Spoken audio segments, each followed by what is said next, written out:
Welcome to the world of the Monster Crown trading card game, based on the Monster Crown video game. A wonderful land where the leadership is corrupt, the healing centers charge money, and the cute water creatures are evil.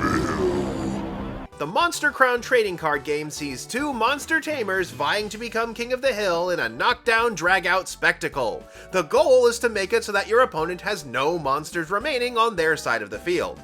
To play, each player needs a deck of 40 cards with no more than 3 copies of the same card inside. These cards come in one of 3 types: monsters, locations, and adventures. Monsters are, naturally, the core component of Monster Crown. Each monster can be identified by its name, type, combat stats, and crown rating or CR. Once per turn, you may play a monster from your hand into any of your open monster zones, either face up or face down.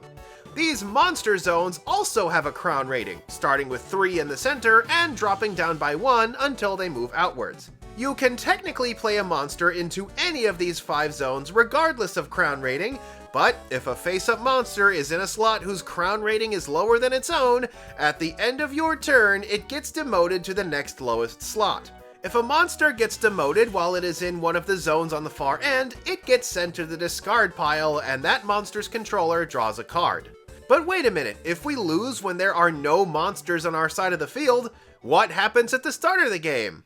Ah, that precious time in a young tamer's life when they get their starting monster. Alongside your deck of 40, you get to choose one starter monster. These monsters are identified by their starter icon and do not get shuffled into the deck. Instead, you pick one of these 5 starter monsters and place it face down in the center monster slot.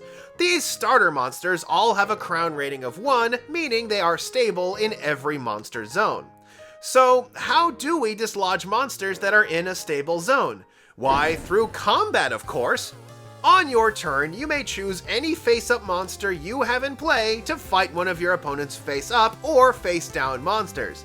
Exhaust the attacking monster by turning it sideways, then declare the type of battle you will be having. Monsters have 3 combat stats: strength, magic, and speed. When a monster attacks another monster, the attacking player can choose whether to have a strength battle or a magic battle. Alright, let's go! I'll have Gollin start a magical battle against your face-down monster in the center zone! If the defending monster is face down, it gets turned face up now. You fool! The monster you're attacking is my most powerful minion. Come forth, Bent! Uh-oh. If the speed of the defending monster is higher than the speed of the attacker, the defending player can choose to exhaust that monster to evade the attack, ending the combat immediately. Why evade when I can win? Now, Bent, it's time to show them your power. When 2 monsters are fighting each other, you check 2 things. First, you check the combat stat being used, and then the monster's type. Monsters come in one of 5 types, representing their personality and fighting style. These types are brute, will, relentless, unstable, and malicious.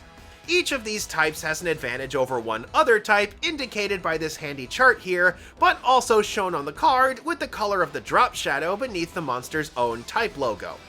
If a monster has an advantage over its opponent, its combat stats double. In this case, Bant's brute typing has the advantage over Gollin's malicious typing, meaning its magic attack goes up to 10. Jeez, rub it in, why don't ya? Go, Bent! Knock them down with a heavy stagger attack. Whichever monster loses the combat gets demoted down 1 slot, pushing any face-up cards down along with it. When the losing monster is in the center position, the winner of the fight decides whether it goes left or right. Monsters that were played face down act as a break and prevent monsters in higher zones from getting demoted into their spaces, so you'll probably want to deal with these face down monsters first. Guess I'll play Rodask to the center zone and end my turn. Such a puny thing is no match for Bent. However, monsters aren't the only cards we have in this game. There are also location and adventure cards. Location cards get played below one of the 5 monster zones to change that zone's properties. A lot of these location cards check a monster's habitat to apply their effects. It's like the monster is fighting on its home turf.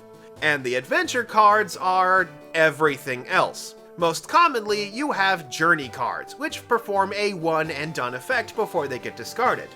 More unusual are the quest and NPC cards. Both of these cards get played into one of your open monster zones and have similar properties.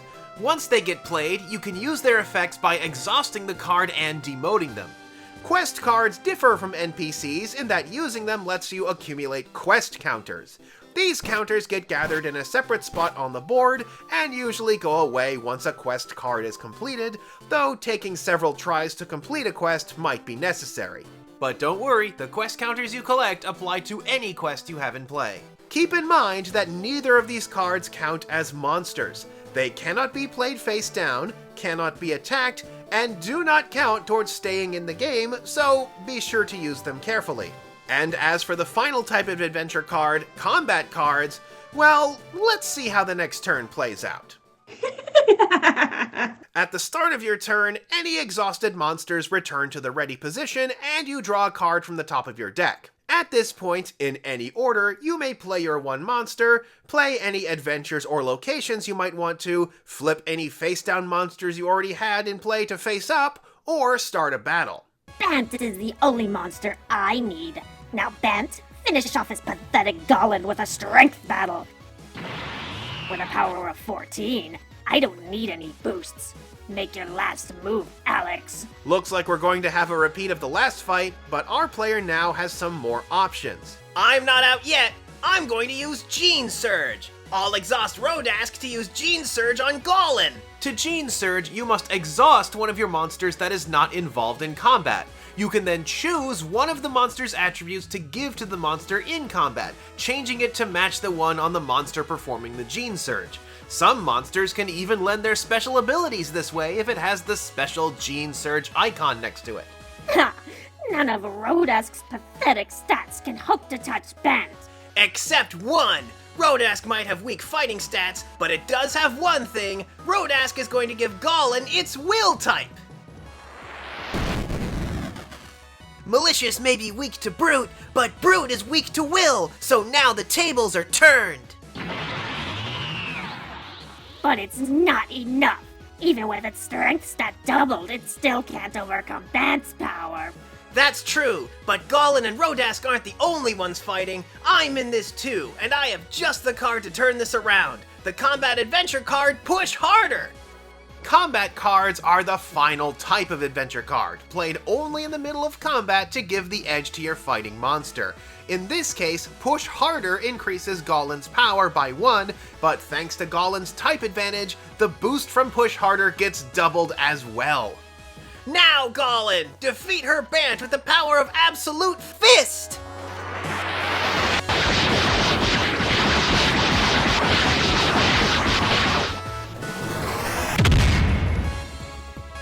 Bant is demoted by 1 level.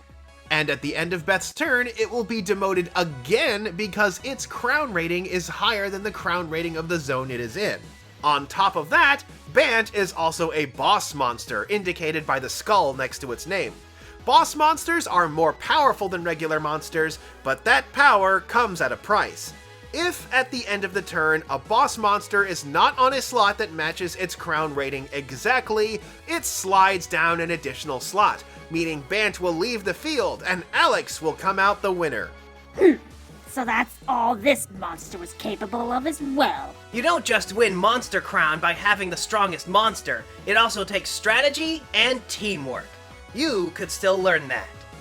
And that's the basics of the Monster Crown card game. Decks for both of the fighters you saw in this video are available through the Monster Crown TCG Kickstarter. Booster packs can add even more strategy and depth, featuring alternative artwork and brilliant rare foil cards. Kickstarter levels start as low as $5 and run until April 27th. Now get out there and reach for the crown!